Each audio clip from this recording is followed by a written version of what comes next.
for school days. Help for moms and dads of school-aged kids. I tell parents, you're like a training wheel on a bike. Your job isn't to make the bike move. Your job is to keep the bike upright. Those of us who are the true educators, we really want to be given the opportunity to educate the whole child. We can get free college degrees based on all of the opportunities that are out here and available to our students. Oftentimes, as parents, I think we want to protect our kids, but I think one of the greatest gifts we can give them is allow them to experience adversity. Yeah. Here's your host, Danita Bailey. Well, welcome to School Days, Help for Moms and Dads of School-Aged Kids. I'm Danita Bailey.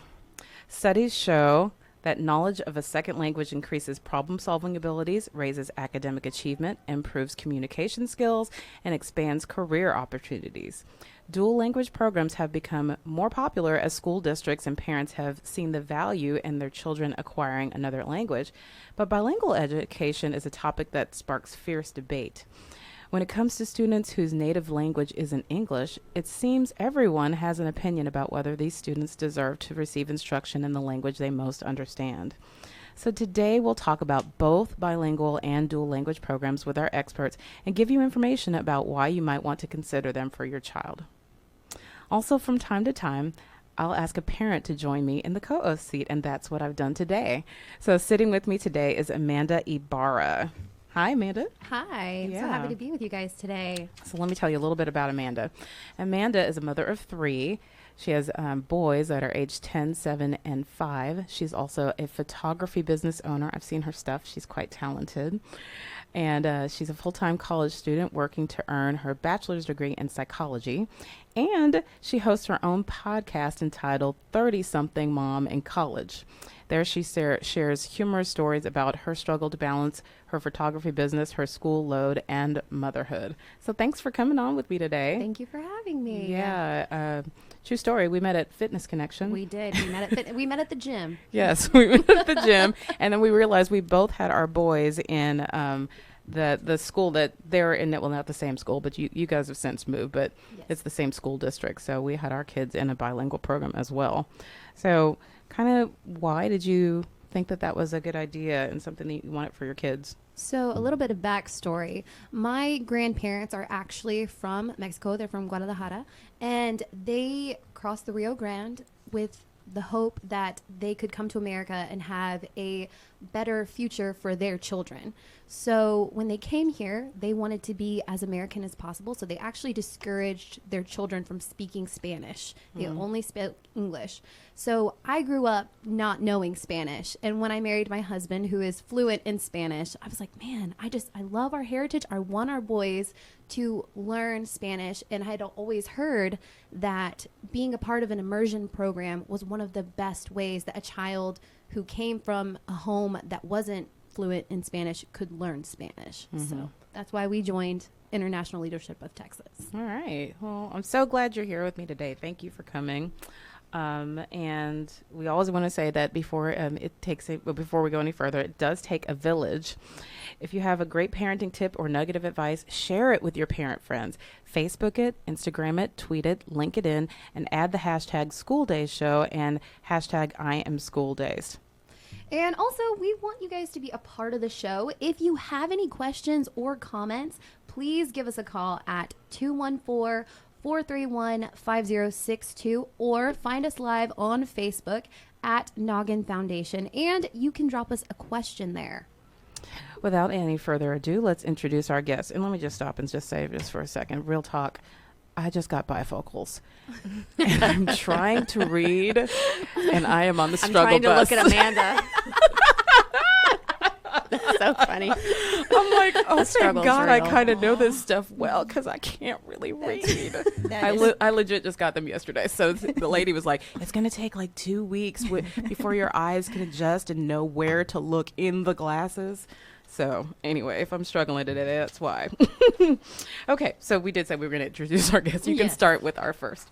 So this is Debbie Strand, and Debbie has 16 years of teaching experience in bilingual and ESL settings in different school districts across the Dallas-Fort Worth Metroplex. She was an assistant principal for 4 years and has been serving in her current role as ELL and dual language specialist in Mansfield Independent School District for 2 years. So welcome, Debbie. Thanks. Right. Excited to be here. And Ana Munoz has been a bilingual educator for 19 years in Mansfield ISD and DISD, Dallas Independent School District combined. She has taught grades PK through 6th grade and has had the privilege to be the dual language specialist for Mansfield Independent School District. She's developed a dual language curriculum that aligns with the Texas Essential Knowledge and Skills for all core subjects in English and Spanish for pre-K through 4th grade. Ana is a mother of 3 simultaneous bilingual learners and a wife of 20 years to a sequential bilingual learner. Now, what's that? It's a mouthful there, right? Right. So sequential learners are those students or those people, persons that are learning both languages simultaneously. And my husband is a sequential because he learned English first and then Spanish through marriage. So it's We were trying to Google that to figure out what it was. Right, we were like, so there's a difference. So most of our students now coming into Texas school districts are simultaneous. They're learning both languages at the same time. And I'm going into a little bit, but It's okay. back when I started teaching 19 years ago, we had the sequential learners in our district or in our classrooms, which were students who had just Spanish, no English at all whatsoever, and so they had to sequentially learn the second language. Okay. So Got it. I feel smarter already. I know. Okay, well, let's just jump right in. We want to know a little bit of kind of the history in our country about bilingual education. So when was bilingual education introduced and why? Why did we think it was important to do that? So the first federal legislation regarding bilingual education was mandated in 1968, so the late 60s, and it was the Bilingual Education Act, and students were designated as limited English speaking ability at that time, and that was really just the first legislation that recognized the needs of ELLs, and we call them ELLs, English learners. Oh, okay. English language, is it ELL? It used or to is be it ELL, and now L? we've really shortened it just to EL. Okay, gotcha. So just as far as Texas, there's only 4 states that require bilingual education. I was really shocked by that. Yes. Yeah, so Texas was actually kind of a pioneer in developing bilingual education and making it a mandate. So kind of what is the history here where we are? So actually in Texas, Laredo United Consolidated School District launched their first bilingual program in 1964. So that was before the federal mandate. Oh, okay. And then in Texas, the Bilingual Education and Training Act rolled out in 1973. And that was the law that said that if you're enrolling 20 or more ELLs, you were required to provide bilingual education. Okay, yeah. Okay. So what are the bilingual education requirements in Texas? And I know you kind of just covered that a little bit, but what are they? Well, in Texas, so we have, there's an education code. TAC 89 is what we have to follow, and that's the law that protects all of our English language learners. You can find that in TEA, Texas Education Agency website. And then there's the Title II Public Education. I guess the basic thing that for parents to know is that bilingual education is kindergarten through elementary grades, and it could be depending on which district and how they're set up. In Mansfield, ours is pre-K 4, and then we do have a 5th and 6th grade intermediate campus that has a bilingual program as well. And it could be pre-K through 4th grade, pre-K through 8th grade, just depending on how it's all set up. Okay.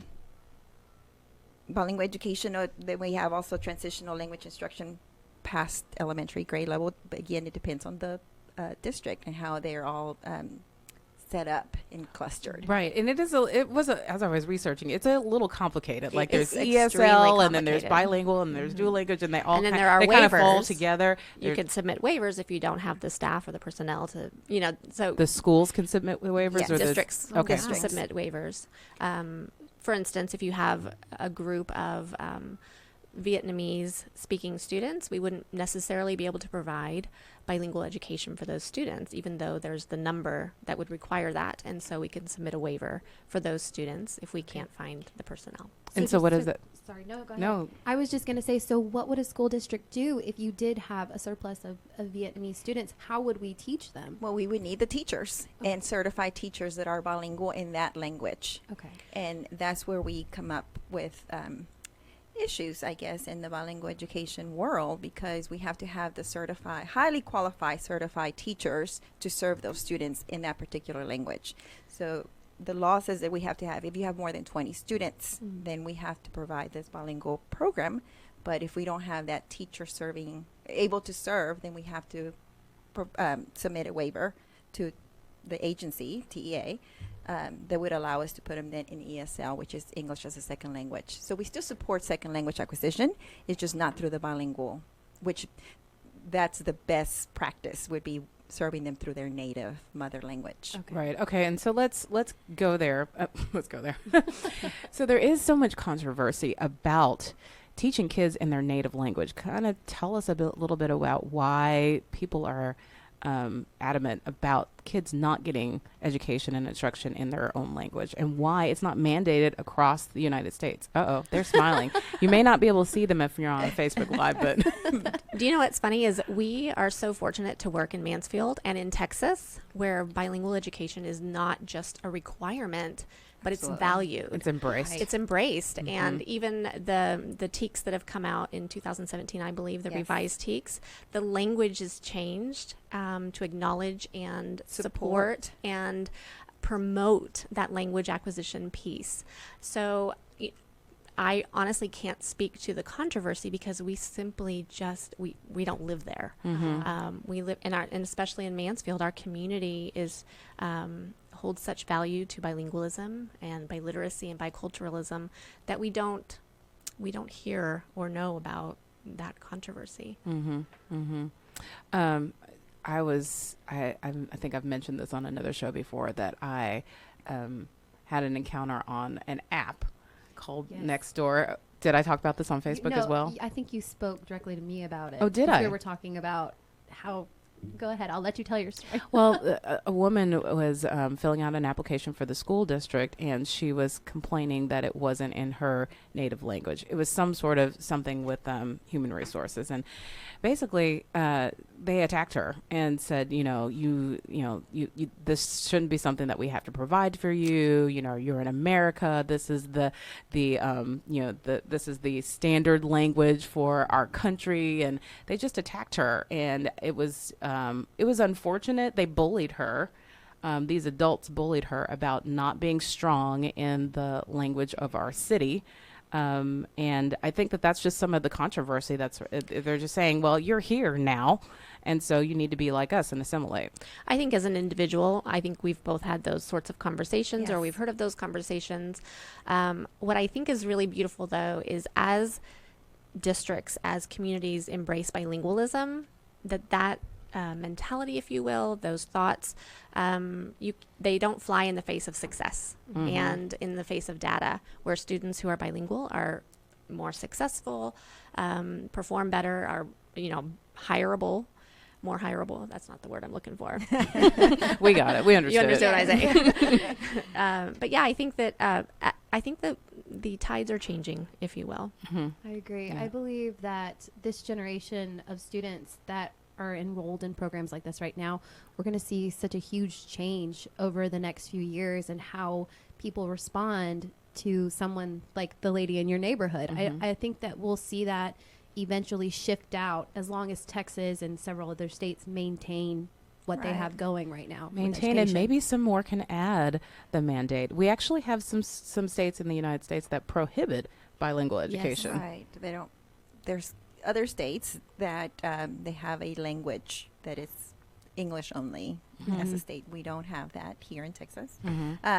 But I was going to say that programs like yours, right, in this type of venue allows for parents to be educated and to know that programs like the ones that we have, and I can speak obviously for Mansfield, allows our students to see the cultural pieces through a different lens.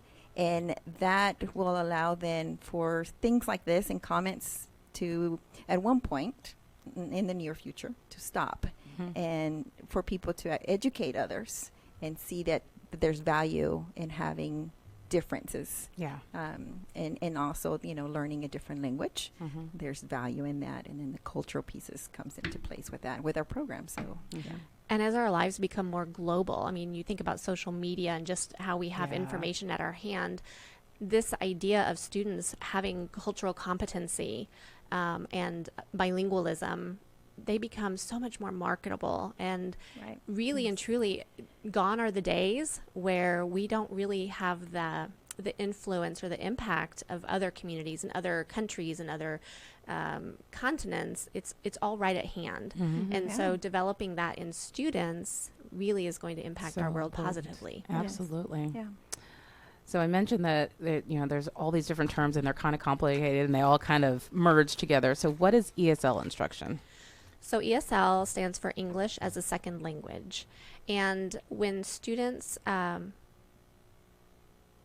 you want me to talk about the different kinds of programs? Yeah, sure. That was going to be my very next question. Your very next question.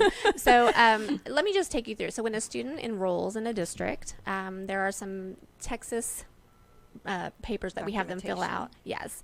And one of them is the home language survey. So when a student presents at a campus to enroll, that's one of the first documents that they fill out. And that's a question of, what language does your child speak mostly at home? Which language is mostly spoken by everyone at home? And if there's anything other than English, then that triggers an assessment, an oral language assessment. And we just moved as a state to one. We used to be able to choose off of every an approved list, but now we're all using the same oral language assessment. And so those language assessments determine whether a child will be able to receive services through ESL. And obviously the dual language and the bilingual education is a part of that. But for a student, let's say that has a home language of French, we wouldn't have a French bilingual in Mansfield, at least. We wouldn't have a French bilingual class or a school. And so that student would be offered services through ESL. And So those second language acquisition strategies are in the classroom. Our teachers are ESL certified. So then all teachers or certain they're teachers? highly encouraged. Okay. We have to, if a ESL student is going into a classroom, we have to ensure that that teacher is ESL certified. If not, then we have to place them in another classroom where there is an ESL certified teacher. Okay. Our campuses are highly encouraged that our teachers are ESL certified. For the most part, in the elementary world, you will find that most teachers now that are coming out through the university, they are being certified through ESL because of the populations that we're serving. It's just a safety net that most universities are sending their certified teachers already with that. Well, if you had a candidate that was and a candidate that wasn't, you would go with the candidate. If all things were equal. Good to know out there, teachers. Yeah, you would absolutely want that certification. So then if the students speak Spanish in their home language survey and we assess and we see that they're not dominant in English, then we can offer bilingual services then in the dual language programs that we have. Okay. And parents always have the option, and that's when we have ELL specialists in Mansfield. We have ELL specialists in every campus that educate those parents to make sure that they are making the best decision for their student. So we give them then the options to either go into a ESL program. Bilingual obviously is the priority where we would want to serve a student who speaks Spanish at home. But then the parent can always choose to put them in an ESL classroom as well. So let's help the listeners make a distinction. So the ESL is instruction in English, correct? And then bilingual is instruction in both English and Spanish. Yes. Okay. Yes. So in an ESL classroom, it will not look any different than a non-ESL classroom. The instruction's the same. The materials, the resources will generally be the same. But that teacher has a bigger toolbox to to implement those second language acquisition strategies to boost the listening and the speaking and the reading and the writing for that second language learner. And then the comprehension input is different for an ESL student, obviously. So there has to be different strategies for that teacher to teach vocabulary or certain things that might not be in the same cultural piece for that student. So there's different things that as a teacher, our teachers are amazing.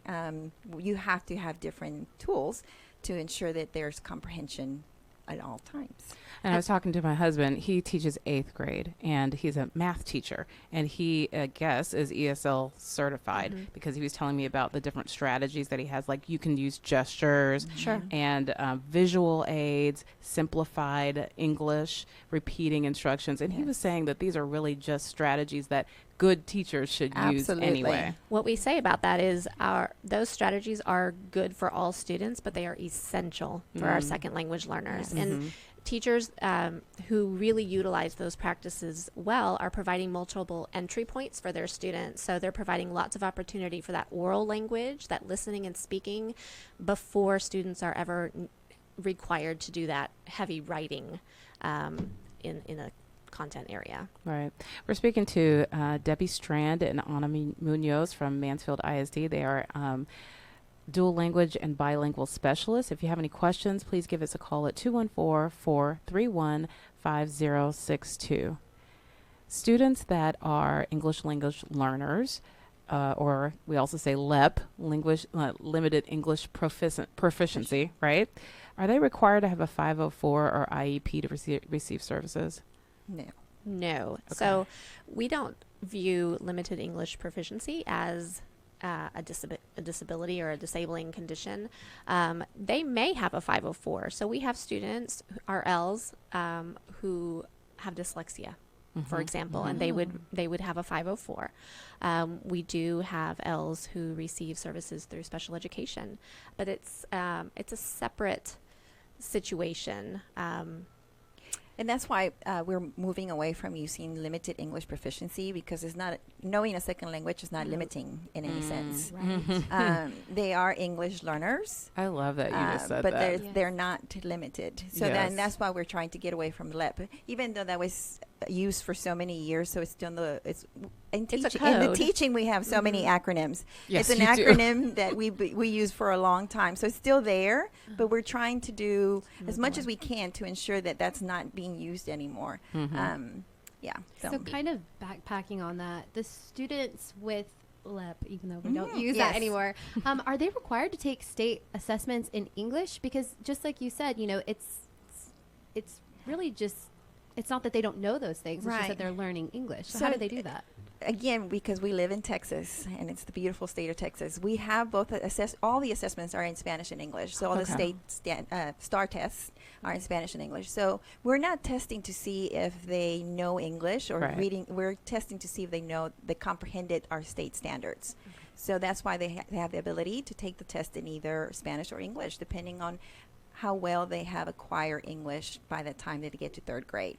And we even have students who will take, say, the math STAR test in English and the reading in Spanish. So we make individual decisions for individual students. That's what I was going to ask. How do you decide which test gets to be that? Does the teacher decide, or does the student decide who's what they're more comfortable with? The teacher, along with our LTAC committee. So every campus has to have an LTAC committee.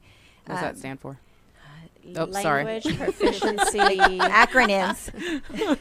Language proficiency. What's the A? And then CS committee. Blank. Never mind. It probably doesn't matter. No, it does. It does. The people in Mansfield are listening to I know. see if I'm they sorry. really know. I apologize. Language proficiency assessment. No. Accountability committee. Oh my goodness.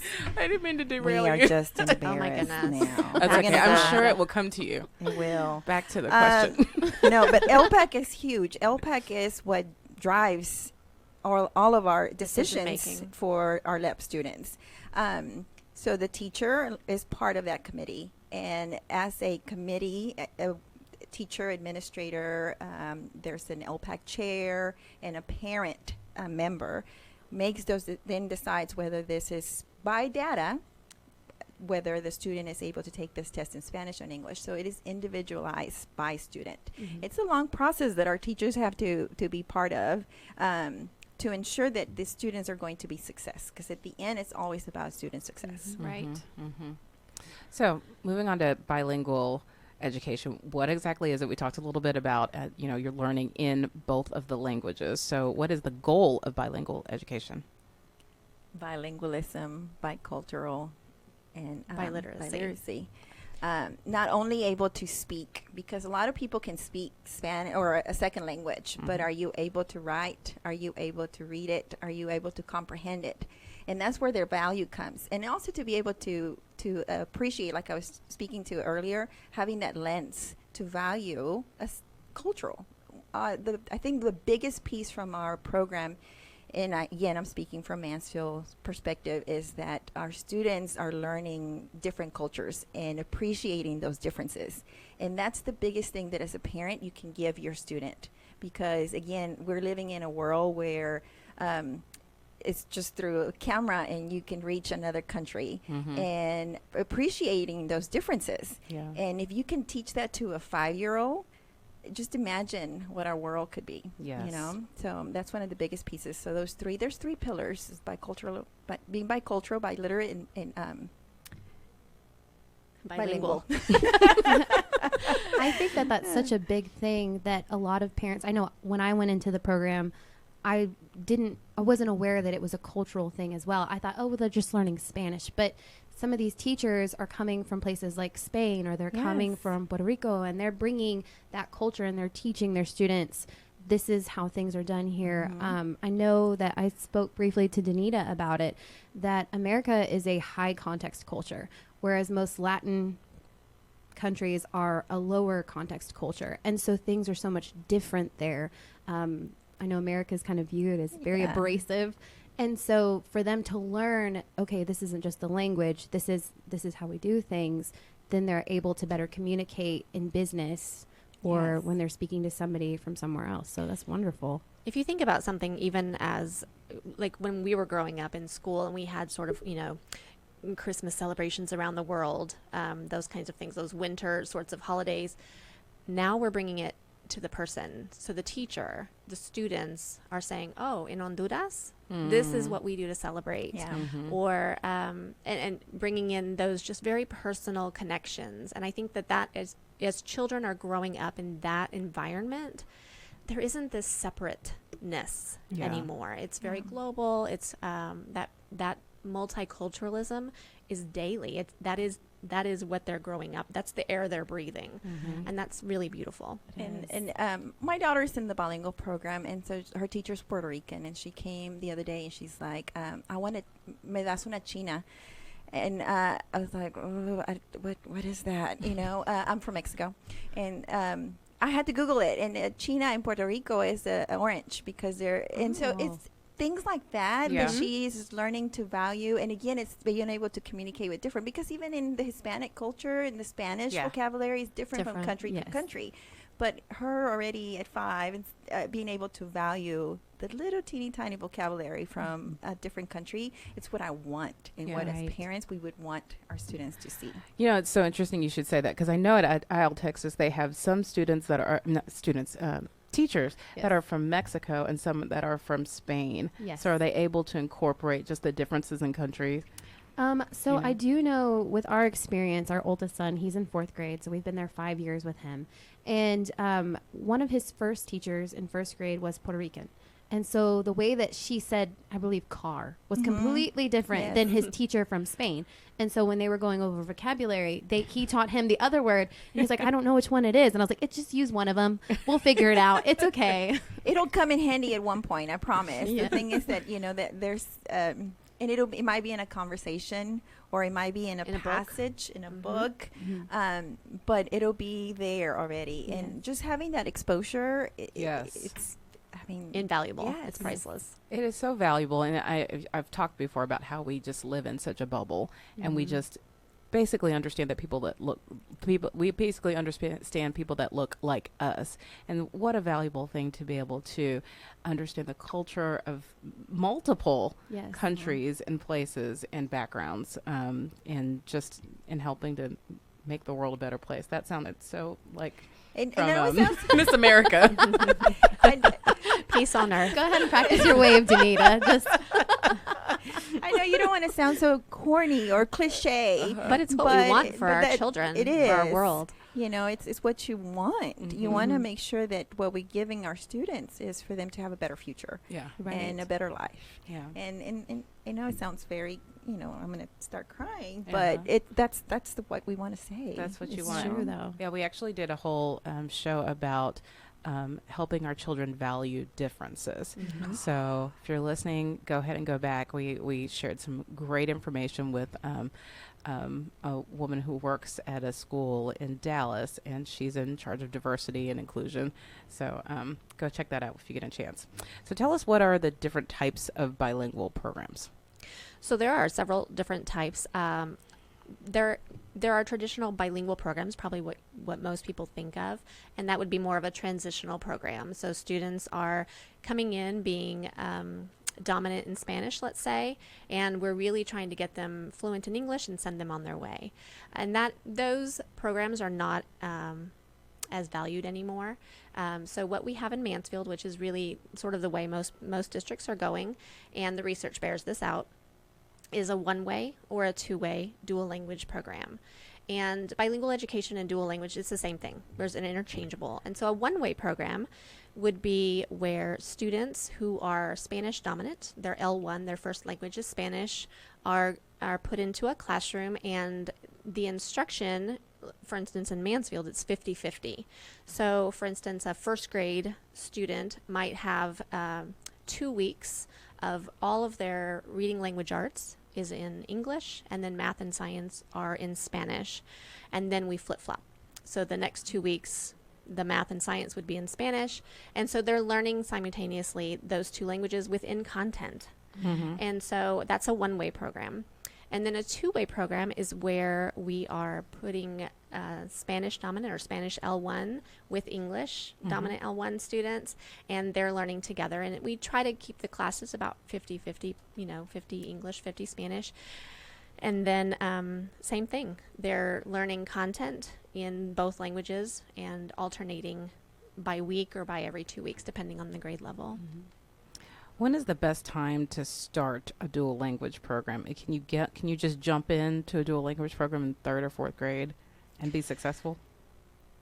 I never like to say no, because I think if you had the supports, anything is possible. However, that would be incredibly difficult for a student to jump in 3rd or 4th grade. By then, the rigor of the language, the rigor of the content, coming in with none of that second language skills would be immensely difficult.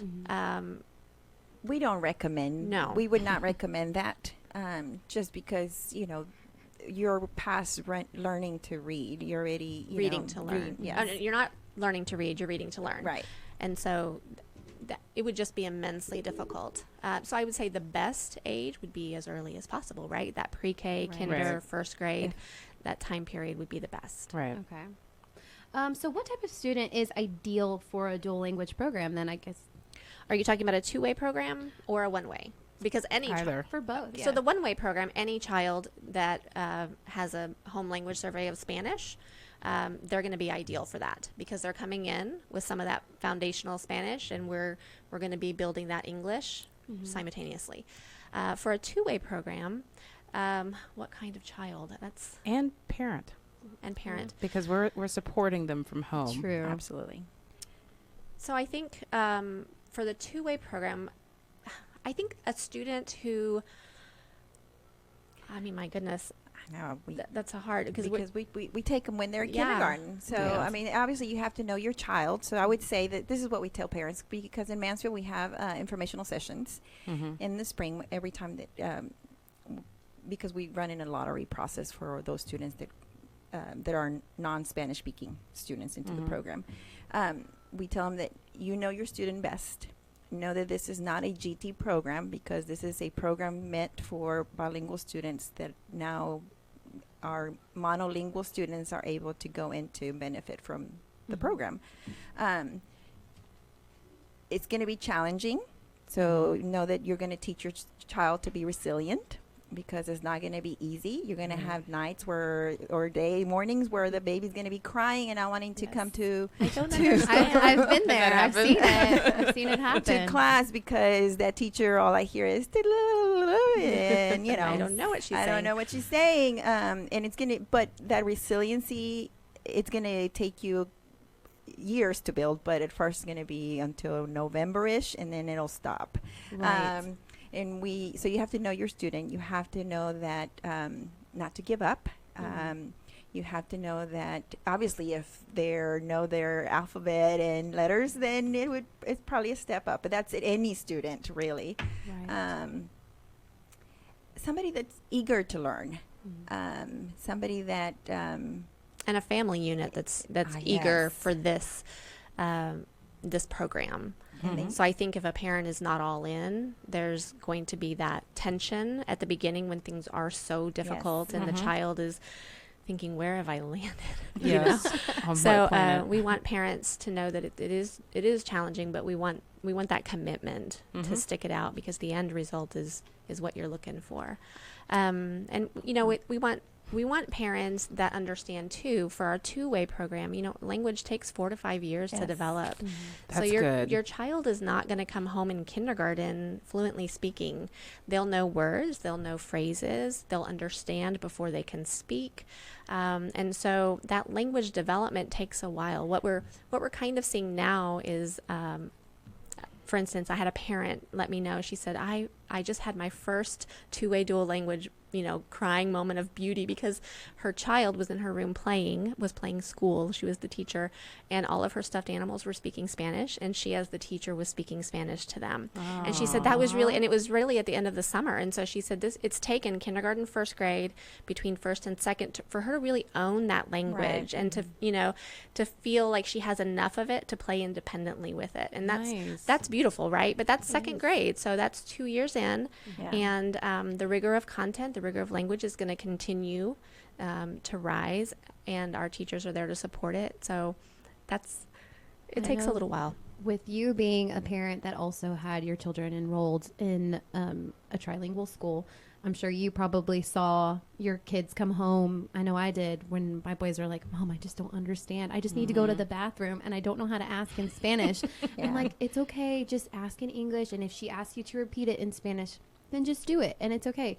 But I know, as someone that doesn't speak Spanish, which my boys have my husband who is fluent, but usually it's me that's at home helping with homework. Right. And so how, you said that, you know, you need the help of the whole family. How do parents like us who are learning Spanish or who don't speak Spanish at all, how do we help our kids in these kinds of programs? How do we be a good support system for them, and not just, you know, go straight to Google Translate either? Right, because they would come home with full worksheets of complete Spanish, and I was overwhelmed for them. I was overwhelmed for me. I was overwhelmed for them. And I just had no idea what to do some nights. And I would end up going onto Facebook and saying, hey, what does this say? And before I even touch or let Debbie address that, I just wanted to have a moment here to say that that's how all of our bilingual parents have felt since 1968, probably before that, because when I wrote the notes, I was like, well, that's all of the parents that I was teaching, you know, growing. All as of a our teacher. parents that are not, they have not been part of this world, have felt forever, because after second grade is usually the time where parents start having difficulty helping their student with homework, because in kinder and first grade it's usually letters and just simple addition, subtraction, you know, but when it starts to get to word problems or reading passages, the demands of the language really increase. It gets harder. We tell our parents to have a great connection with a teacher, because that's going to be your person who will support you. Typically, homework is given that it's a review, so then our students are more successful. We're not sending home things that they're going to be struggling, because if they're struggling at home and you can't support them, That's we're not failing. really homework. Yes, Mhm. we're failing there. So that would be something that you guys, I would recommend that parents communicate that with teachers, because we want to make sure that all of our students are successful, even outside home. And I was going to add, in Mansfield at least, our focus is on the L1. So our English dominant students, we are focused on getting them to grade level in English. And the Spanish is sort of marinating there on the side. They will have assignments, they will be learning, the structure of their day doesn't change, but we are really hyper focused on that primary language, because there's transference, right? So once you know it in your primary, you can transfer it over to your second. Yes. And likewise with our Spanish dominant students, we are hyper focused on getting them to grade level, because again, those skills will transfer. Another thing that we do in Mansfield, at least, and I think some of the other districts around do the same thing, we have parent meetings for our two-way dual language parents. So in September, I met with our two-way campuses and invited all the kindergarten parents for two-way. We had our Spanish dominant parents and our English, and we gave them resources. We talked to them about labeling things in their home. So I gave them So labels smart. in English and Spanish that they could put on the refrigeradora, la puerta, la silla, just so that those words are, what does it take 200 times to see a word to become a sight word, something like that. So those words are up and around all the time. Don't quote me on that, but I think that that's accurate. I'm learning Sounds so good. much. I know, So right? we gave them labels. We talked to them about just simple supports at home, even apps. Like? Duolingo. I can never say. Duolingo? No, it's not Duolingo. No, it's Oh. Dino Lingo. Lingo. And it's very D-I-N-O. childish. It's for children to learn a second language. Play-based. I wish I had brought a list of them, but anyway, I'll ask you even for them Sesamo is Sesame Street, but in Spanish. So those, Okay, yeah. for kindergarten, that's a perfect app. And as the bilingualism sort of that wave catches, even Mansfield Library offers conversational Spanish and conversational English for parents, so they can learn how to support their child. Is that free? Yes. Yes, it Wow. is. And I'm assuming They have assuming them here. during the summer too. Okay. And then in the spring, we'll offer the same sort of a parent meeting for first and second grade.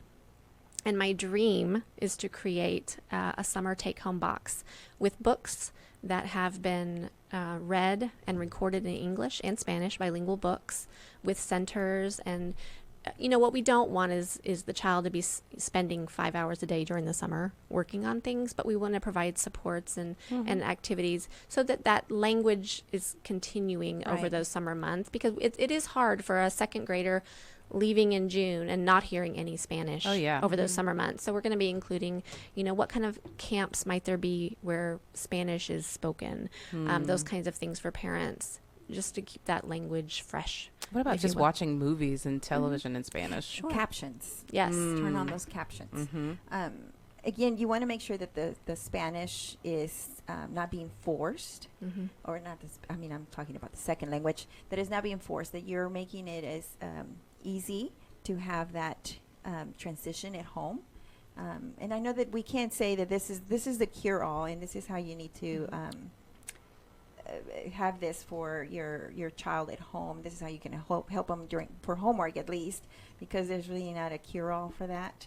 It's going to be a struggle, and the higher your student gets, the harder it's going to get. Once you get to fifth grade, oh my It's God, challenging. yes, it's going to be hard. But a lot of schools will offer sort of a homework hour or tutoring and those kinds of things. Okay. And our dual language teachers are they're the biggest supports. So what are the requirements for becoming a dual language teacher?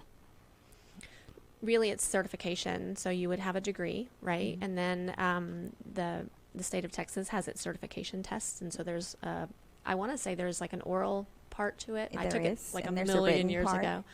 And then you would get your certification. The rigor for getting qualified bilingual teachers has gotten even more difficult. Okay. As a matter of fact, the agency, Texas Education Agency, went back to see how else can we get more. Are we making the test too hard?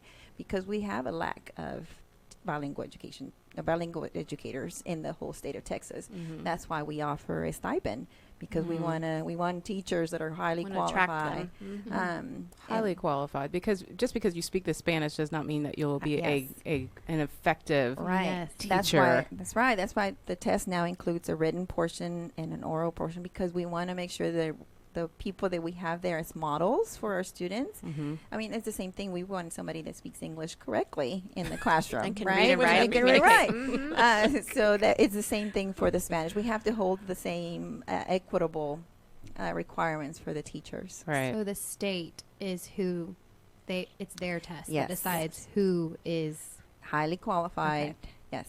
I know that in some districts, when I was in Fort Worth, they had their own assessment on top of my certification. So I had to go in and do another oral, written, reading assessment. And then, sorry, go I ahead. was going to say, as far as training teachers on best practices for dual language education, that comes back to us as the district. And so we provide those trainings for the teachers by doing a lot of research and by going to different conferences also, and then coming back and disseminating that information. So to ensure that our teachers are up to par with what's happening around us, not just in the state of Texas, but also in other states that have dual language programs.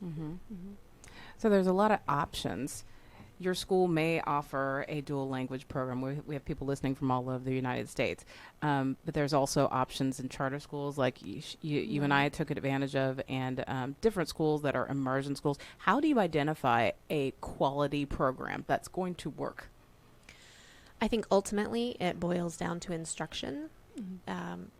You want highly qualified teachers who are great at language acquisition strategies, understand sort of the theories, but it really boils down to that teacher-student relationship and that instructional piece. Or you could just move to Mansfield ISD, where so if you're in Ohio. Do you know what's funny is I get phone calls and emails from parents who are moving into Mansfield, and they say, we'd like some information, we'd like to come and talk to you. I met with 2 parents from the state of Washington for about 2 hours one morning going over our program and talking about it. So it is they research, and it doesn't help too that we for 2 years in a row we've had an A rating. So I mean, Mansfield. There is that. So if I'm in Poughkeepsie, what do I need to be looking for if I'm wanting to get my child into a dual language program to make sure that it's going to be successful for them? You want to see when it starts. You want to see how they does it go through all the elementary grade level? Does it go through 6th grade? Does it go through 4th grade? What are the requirements to get into the program? You want to if they have a lottery system, or is it just a come and we serve everybody? Depending, I mean, it just depends if it's the capacity for that district or that campus. You want to see also. You might want to just start. I don't want you to start spying, but look at their website. Spying is good. Every campus, every district also has websites. Look at their website, see how they value. Do they have the cultural piece is something that you want to see if the campus or district has, because you don't want to leave that out. And by culture also is not just looking to see if they have a Hispanic month. You want to see what else do they bring into the table, because culture is not just that, food party. Tamales in December. And the mariachi. And the mariachi. There's more to culture than just food. I love it. And I think you want to look at their program design as well, and not only just looking at the program design, but asking the questions, how did you develop that? Why are you using this model? Why are you not using this other model? So, I think when you ask those questions, you can determine whether this is something that is research-based, something that is, we want everything to sort of be a living, breathing, if issues come up, are we in a growth mindset? Can we change and do what's best for students, or are we plugged into this one model and there is no wiggle room? Well, that's not necessarily good for kids. So I think you want to ask those questions. And what supports too do they have for parents? That's good. That's a big one. And how are they kept informed in communication throughout the year? Both from the district level and from the campus level, for sure. So how do schools that offer dual language programs ensure that academics performance doesn't suffer in their core subjects? So like I said, in Mansfield, we are very focused on that primary language and getting students to grade level and maintaining that.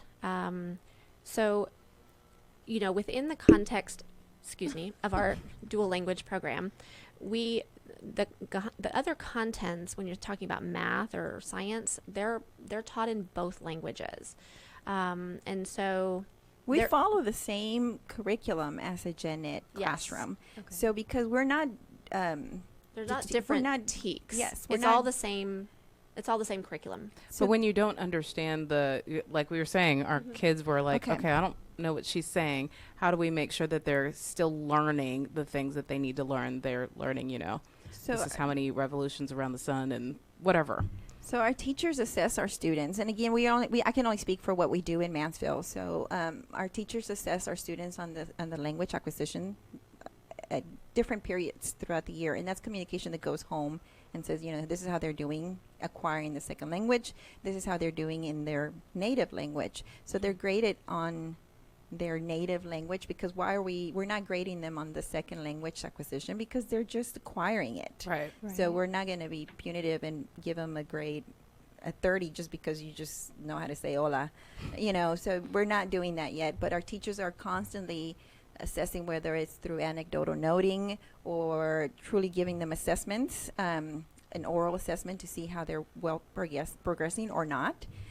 Because we also want to make sure that we are being honest with parents. Again, it does take 4 to 5 years to learn, but it also takes 7 years to master a language. So that's why it's best to have students in the primary grades learning. Yeah. And in Mansfield, our approach is very meta-linguistic. We want students thinking about their language and the differences and the similarities between language.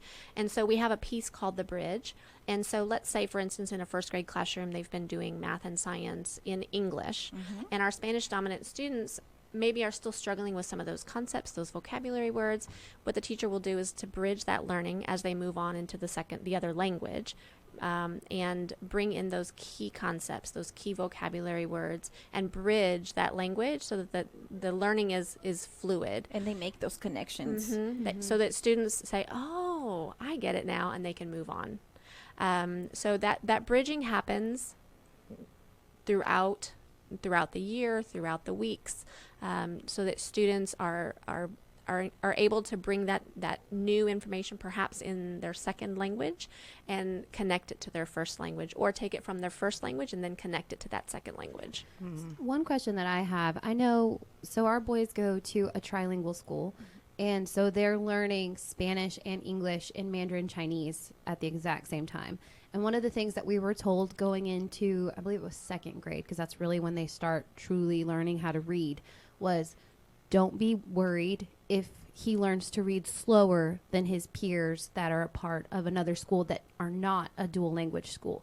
So you guys said that you teach from the same curriculum, but do you notice that things like reading take longer to learn since they're reading both languages at the same time? No. If you look at a reading block, let's say a first grade classroom or a second grade classroom, and they do a reading block, that teacher is going to be pulling those individual students for that small group guided reading in their primary language. So yes, they will be reading in their second language and working with their second language, but we are bolstering, we are what's the English word? Apoyando. We're supporting that primary language so that they maintain that grade level success. And since we're tracking our students, because I was part of even, we give them a DRA, which is reading assessments. We make sure that they're reading on level in both languages. If they start falling behind, then we have interventions for them, and then we start supporting them. From all the data that I have collected in the past 3 years from our program, our students are reading right there on both languages, and they still are with our most recent ISEP data. They're neck and neck. And again, me now stepping into a mother's role, my daughter is reading probably better in Spanish than she is in English, and so no, they don't. We haven't seen that. If anything, it starts pulling it right along the other language. And we're not formally assessing that second language with something like an iStation or a DRA. We're really assessing that primary oral language proficiency. But we do assess oral proficiency at the mid-year and the end-year point for that second language. Okay. To see sort of how they're moving through it. But the formal assessments are going to be in their primary language. Just for a little clarification, I know at the school that we had our boys, they weren't learning kind of the basics of the language. They were learning Spanish, or they were learning math in Spanish, science in Spanish. They didn't have a class like you and I had in high school. I guess you took Spanish. I took Spanish. I'm taking Spanish now. Taking Spanish now, right? Where you're learning to conjugate the verbs and do all of those things. Is that the same where you are? Or are they actually learning Spanish? They're learning the language, learning how to They're learning do all the phonetic components, grammar, all of that is being taught in both languages. And then that social piece, which is that language of having to conjugate, just happens naturally because it's the teacher communicating with the students. And then they have a peer that also speaks Spanish in there, the bilingual pair, that models that language. We're not trying to focus on how to say yo tengo, él tiene, nosotros tenemos, that all that happens in a Spanish class, because we're not really teaching them Spanish, we're teaching them in Spanish. Right. So those pieces come along. That's the beauty of the dual language program, and having teachers who know how to do this, is that piece comes very naturally. And it does take time, but you will see it slowly, for sure. I always tell parents that, the first year, don't expect your student to be ordering for you when you go to on the border. But in a couple of years, you'll start seeing them putting 2-3 sentences together, or they're able to communicate very socially with other peers. And that conjugation, because when you speak that second language, that you don't sit there and say, yo tengo, tú tienes, él tiene. It's a natural process, and that's what we want for our students, for them to be able to speak that way in a second language without hesitation. Is acquisition of the language faster in a true immersion program? For instance, if you went to Spain and lived with a Spanish family and they spoke only Spanish to you and you learned only in Spanish, because you said in a dual language program it takes 3 to 7 years basically to learn. 4 to 5 years to learn a language, 7 to become master level. Right. So would it be faster? I can't speak to that because I haven't looked at the research of an immersion. But the models that we have seen for immersion program would be like a 90-10 model, where 90% of the time is all in Spanish. That would be an assumption that yes, it would be faster for students, especially because your surroundings would be in that language. That's one of the things that here in Texas is harder for students to acquire that second language, because the Spanish only occurs in the classroom. School. Right. Then you step outside the school environment, and everything from signage to menus to it's all in English. So it would be probably faster, because 90% would be everywhere, except in the opposite way, if you were to live in Spain or another country that speaks in Spanish only. That was the thing that I didn't understand. I was like, I'm not sure how they actually acquire the language, because we can't speak it at home in any way. We did take advantage of the Spanish channels and letting them watch that, and letting them watch Sesame Street in Spanish as well. But I was just wondering about that. I do have some friends who had their kids in. Have you heard of the Spanish schoolhouse? Isn't that immersion? Is that here in Arlington, correct? I think it's in Arlington. Yes. Yeah, I think that's a true immersion program. Yeah. So just giving parents just different options and things to think about when they're considering the different options and which one is going to make the most sense for them and their family. Yeah. There are a lot of different ways to do it. Yeah. And I know in Arlington they have a campus that I want to say does French. Oh wow. And Chinese, and then Keller has Vietnamese dual language. So yeah. All right. Well, thank you guys so much. Yes, this was very valuable information, and thanks, Amanda, for joining me today. I've learned so much from all of you today. I know, right? So I do want to tell them we are going to put the resources that you guys mentioned on the website. So I'll get that from you guys. Those will be on schooldays.com. And can you also tell them what the name of your podcast is again and how we can find you? Yes, it is 30-something Mom in College, and it is available on iTunes and my main platform, Spreaker. All right. Yeah. So we always want to let you guys know what's going on with Noggin Educational Foundation. School Days is sponsored by Noggin Educational Foundation. So if you happen to be in the DFW airport, I was going to say the airport. I mean, I blame it on the new glasses. Let's try that again. If you happen to be in the DFW area and would like to lend us a hand, we would love for you guys to join us. We're in the process of getting a jump on organizing activities for our summer math and reading program. And we welcome students who want to get some of those volunteer hours in before the semester is over. So drop me a line at Danita at Noggin Foundation. That's DONEDA. And whether you're in the Dallas-Fort Worth area or not, there are plenty of ways that you can help us by donating your time. Head to nogginfoundation.org and explore all the ways you can volunteer with Noggin Educational Foundation. And I also wanted to mention that Noggin's Brainiac program, my husband and I became monthly donors, which Noggin calls Brainiacs, about 2 years ago. And we decided to do this because we are donating to such a great cause.